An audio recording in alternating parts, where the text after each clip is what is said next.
500 సంవత్సరాల్లో భారతదేశంలో బ్రతికాడు బుద్ధుడు. అప్పటికి ఇంకా రామాయణం జరగలే ఇక్కడ. అప్పటికి ఇంకా లేదు. బుద్ధుడు పుట్టినప్పుడు రాముడి గురించి కానీ, కృష్ణుడి గురించి కానీ, విష్ణువు గురించి కానీ ఈ చరిత్ర లేవు. క్రీస్తు పూర్వం 500 సంవత్సరాలకి. కాబట్టి రామాయణంలో బుద్ధుడు తర్వాత రాశారు కాబట్టి బుద్ధుని గురించి కూడా రాశారు అని స్పష్టంగా ఆయన చూపించాడు. అంటే బుద్ధుడు పుట్టిన తరువాత రాశారు. బుద్ధుడు పుట్టిన తర్వాత అంటే సుమారు అటు తిరిగి చూసినా 2500 సంవత్సరాలు కావట్లేదు. మీరు 10 లక్షల సంవత్సరాలు అని చెప్తారు, లేకపోతే 20 లక్షల సంవత్సరాలు అని చెప్తారు, 12,000 సంవత్సరాలు అంటారు. రాముడు ఎన్ని సంవత్సరాలు బ్రతికాడు రాముడు భూమి మీద? మనిషి రూపంలో ఎన్నేళ్ళు బ్రతికాడు? మనిషి రూపంలో ఎన్నేళ్ళు బ్రతికాడు? మీరు చెప్పండి. 1,00,000 ఏళ్ళు బ్రతికారు అని అంటారు, 2 లక్షల సంవత్సరాలు బ్రతికాడు అని అంటాడు. ఈ కథల ఒక మనిషి అన్ని సంవత్సరాలు బ్రతుకుతాడా? అది జరిగే పనేనా? అంటే మీ ఇష్టం, ఆధారాలు ఏమీ ఉండాల్సిన అవసరం లేదా? మీకు గొప్ప విషయం చెప్తాను. అసలు హిందువులకు సంబంధించినటువంటి అంటే బ్రాహ్మణులకు సంబంధించినటువంటి వేదాల్లో పురాతనమైన వేదం ఏది అంటే ఋగ్వేదం అంటారు. ఋగ్వేదం అన్ని వేదాల్లోకెల్లా పురాతనమైన వేదం.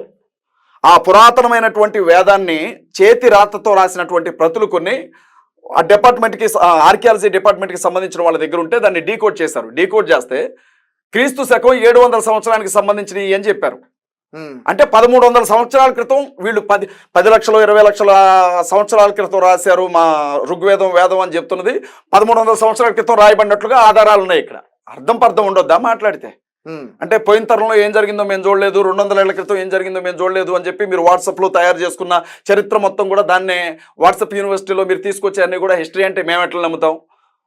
రాముడు ఒక సాధారణమైన మనిషి. రామాయణం జరిగింది అన్న మాటే వాస్తవం అయితే భారతదేశం 568 సంస్థానాలుగా ఉండేది. భారతదేశం మన నిజాం కూడా ఒక సంస్థానంగా ఉండేది. ఈ తెలంగాణ కూడా ఒక సంస్థానం. నిజాం నవాబు పరిపాలించాడు. అట్లా 568 సంస్థానాలు ఉండేవి భారతదేశంలో. యునైటెడ్ కంట్రీగా చెప్పొచ్చు, దీన్ని యునైటెడ్ స్టేట్స్ ఆఫ్ కంట్రీగా చెప్పొచ్చు. అలాంటి దాంట్లో అయోధ్య అనేది ఒక చిన్న రాజ్యం 568 రాజ్యాల్లో. ఆ అయోధ్య రాజ్యాన్ని పరిపాలించాడు. అఖండ భారతాన్ని ఏం పరిపాలించాల రాముడు. మరి ఇంకా 567 రాజ్యాలు వేరు వేరు రాజులు పరిపాలించారు. మాకేంటంటున్నా అయితే ఇప్పుడు ఏంటి? అయితే ఏంటి ఇప్పుడు? అయోధ్యను రాముడు పరిపాలించాడు, అయితే ఏంటి ఇప్పుడు అంటున్నా? చనిపోయాడు. చనిపోయిన వ్యక్తికి జోహారే చెప్తాం. నన్ను అడిగారు మరి యేసుక్రీస్తు ప్రభువుకు జోహార్ చెప్పకూడదా అని అన్నారు. యేసుక్రీస్తు ప్రభు చచ్చిపోయాడు, 3 రోజులు సమాధిలో ఉన్నాడు. ఆయన తిరిగి లేచినట్లుగా లేఖనాల్లో ఉంది. ఆ 40 రోజులు మనుషుల మధ్య తిరిగినట్లుగా లేఖనాల్లో ఉంది. వెళ్ళిపోయేటప్పుడు ఆ బేతనీ అనే గ్రామంలో ఆ కొండ దగ్గరికి 500 మందిని పిలిపించాడు అని లేఖనాల్లో ఉంది. 500 మంది చూస్తూ ఉండగా ఆయన వెళ్ళిపోయాడు పరలోకానికి అనేది లేఖనాల్లో ఉంది. అట్లా ఏమన్నా రామాయణంలో ఉందా రాముడు మళ్ళీ తిరిగి బతికాడు అని?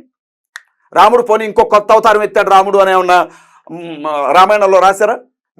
ఏ ఆధారాన్ని బట్టి మాట్లాడతారు మీరు? మరి జోహార్ అనకపోతే ఏమనాలి? జై అని ఎట్లా చెప్తాం? జై అని ఎట్లా చెప్తాం? రాహుల్ గాంధీకి జై అంటాం, చంద్రబాబు నాయుడుకి జై అంటాం, జగన్మోహన్ రెడ్డికి జై అంటాం, కేసీఆర్కి జై అంటాం, తేజాకి జై అంట, అజయ్కి జై అంట.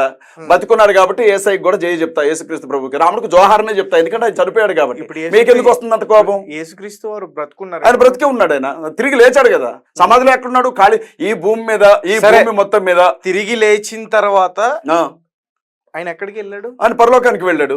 40 రోజులు భూమి మీద ఉన్నాడని లేఖనం చెప్తుందిగా. నువ్వు నమ్మొద్దు అబ్బా, నువ్వు నమ్మొద్దు. నేను ఆయన మనిషిగా బ్రతుకుంటే మరి ఎందుకు కనిపించట్లేదు? ఎవరికి కనిపించట్లేదు? కాళ్ళు చేతులు పడిపోయి మంచం మీద 3 నెలల పాటు పడుకున్న నన్ను ఇతను కాళ్ళు చేతులు రావు, లింక్ సిస్టమ్ ఫెయిల్ అయింది, నర్వ్ సిస్టమ్ పూర్తిగా దెబ్బతిందని డాక్టర్లు చెప్తే బాగు చేసింది ఎవరు? నువ్వు చేసావా? డాక్టర్లు చేశారా? యేసుక్రీస్తు ప్రభువే చేశాడు. ఏ డాక్టర్ చేయలేదే. కాదు, మీకు జ్వరం వస్తే మీరు బిల్లలు వేసుకుంటారా? ఎవరు? ఏసు నామం చేస్తారా? జ్వరం వస్తే మెడిసిన్ కనిపెట్టింది ఎవరు? మనుషులే కదా. వైద్య వ్యవస్థనిచ్చింది దేవుడు కాదా? వైద్యాన్ని మనిషికి జ్ఞానం ఇచ్చింది దేవుడు కాదా? మనిషికి తెలివి ఎక్కడి నుంచి వచ్చింది? దేవుడిచ్చింది తెలివి కాదా? మనిషికి అవసరమైన మొత్తం దేవుడు సృష్టికర్త. దేవుని పోలికలో దేవుని రూపంలో పుట్టిన మనిషి కూడా సృష్టికర్త. కాబట్టి ఇప్పుడు మీరు చెప్పింది అవుతున్నా. ఇప్పుడు యేసు ప్రభు చనిపోయిన తర్వాత ఆయన మళ్ళీ 3 రోజులకి సమాధిలోంచి లేచారు. ఆయన ఖాళీ సమాధి ఉంది. పరలోకానికి 40 రోజులు పరలోకానికి ఎలా వెళ్ళారో అలాగే శ్రీరాముడు రాయబడి ఉందా? అదే చెప్తున్నా. రామాయణంలో రాయబడి ఉందా? రాయబడి ఉంటే 7 కాండల్లో ఏ కాండలో రాయబడి ఉంది? ఏ సర్గంలో రాయబడి ఉంది? ఎలా జరిగిందో చెప్పండి. ఎక్కడ రాయబడి ఉందో చూపించండి. ఖచ్చితంగా చెప్పించండి అంటున్నా. నేను అడిగింది అంటున్నా. నేను వెయిట్ చేస్తున్నా. ఒక్కసారి నేను చెప్పిన దానికి ఆన్సర్ చేయండి. ఓకే, 3 రోజులు ఆధారం తర్వాత 40 రోజులు ఆయన మీరు చెప్తున్నట్టు లిఖించబడిన తర్వాత ఆయన ఉన్నట్టు తర్వాత ఆయన పరలోకానికి వెళ్ళారు. అవును. అది మీరు నమ్ముతున్నారు. నమ్ముతున్నాను. మీ నమ్మకం, మీ నమ్ముతున్నారు. మరి అట్లాంటిది హిందువులు రాముడు త్రేతాయుగంలో తన అవతారాన్ని అట్లా చేసిన తర్వాత మళ్ళీ నమ్మకూడదా? మేము నమ్మకూడదా?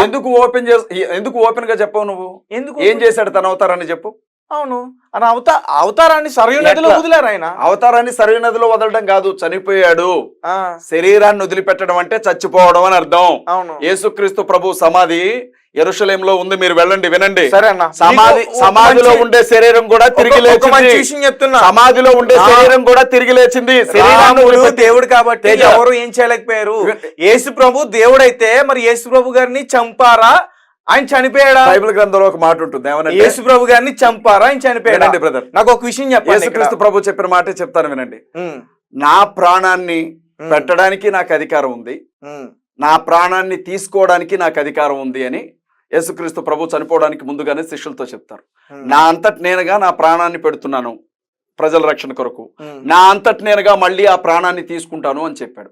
అయితే యేసుక్రీస్తు ప్రభుకు సంబంధించి గవర్నర్ గారి దగ్గర, రోమా గవర్నర్ పిలాతు దగ్గర ఏమంటారు దాన్ని, అంటారు విచారణ జరుగుతున్న సమయంలో యేసుక్రీస్తు ప్రభుని రోమా గవర్నర్ పొంతి పిలాతు ఆయన అంటాడు కదా, నిన్ను శిక్షించే అధికారం నాకుంది, నిన్ను విడిచిపెట్టే శక్తి కూడా నాకుందని నీకు తెలుసా అని అంటాడు రోమా గవర్నర్. ఆ టైంలో అతను గవర్నర్ స్టేట్ కి. యేసుక్రీస్తు ప్రభు ఏమంటాడంటే, మా నాన్న నీకు ఇస్తేనే తప్ప నా మీద నీకు కాదు కదా, ఎవరికి ఏ విధమైన అధికారం ఉండదు అని చెప్తాడు ఆయన.